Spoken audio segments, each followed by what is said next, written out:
तुम स्त्री होकर देखो, तब तुम्हें समझ में आएगा कि ध्यान और मूर्ति पूजा का फर्क क्या है।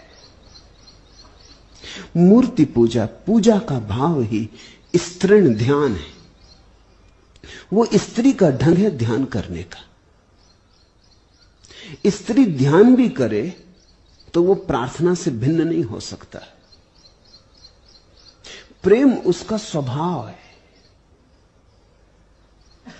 पुरुष के लिए प्रेम और बहुत सी चीजों में एक घटना है, स्त्री के लिए प्रेम उसका सब कुछ है।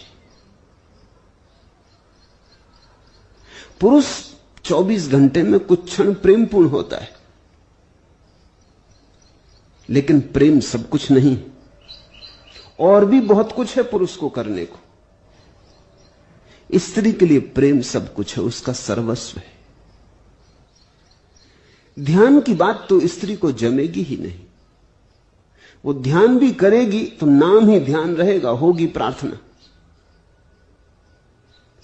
ध्यान में भी आंसू बहेंगे, ध्यान में भी रस उमगेगा, ध्यान में भी मूर्ति प्रविष्ट हो जाएगी, ध्यान में भी परमात्मा रूप धर लेगा। स्त्री के पास रूप देने की कला है, इसलिए तो गर्भ है उसके पास। निराकार आत्मा उतरती है और स्त्री के गर्भ में रूप ले लेती, मूर्ति का जन्म हो जाता। पुरुष के पास वैसी क्षमता नहीं। वो निराकार को आकार बनाने में कुशल नहीं। वो निराकार को आकार देने में समर्थ नहीं। स्त्री की बड़ी सामर्थ्य है। उसके पास कुछ है जिससे निराकार आकार बन जाता है। सामान्य जीवन में भी आत्मा प्रविष्ट होती है और देह धर के बाहर आती है। जब प्रविष्ट होती है आत्मा स्त्री के गर्भ में, तब अरूप होती, निराकार होती। स्त्री उसे रूप देती, आकार देती, रेखाएं देती, देह देती। तो स्त्री के अस्तित्व में ही देह देने का ढंग छिपा हुआ है।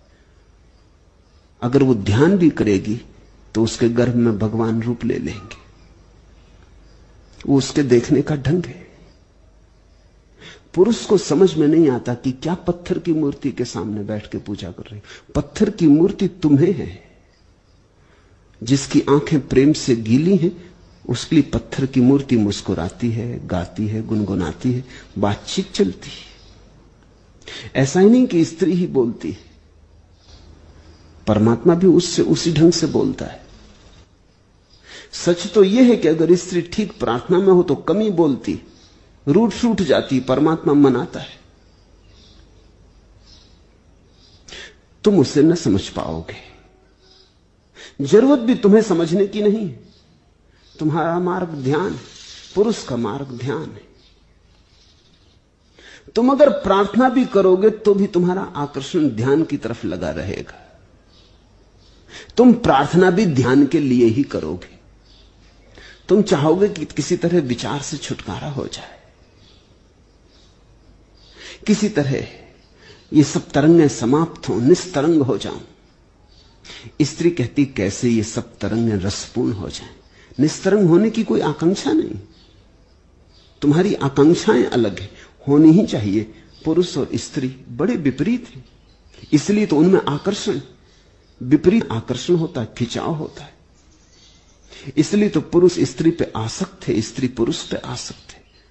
अगर बिल्कुल एक जैसे होते तो आकर्षण टूट जाता है।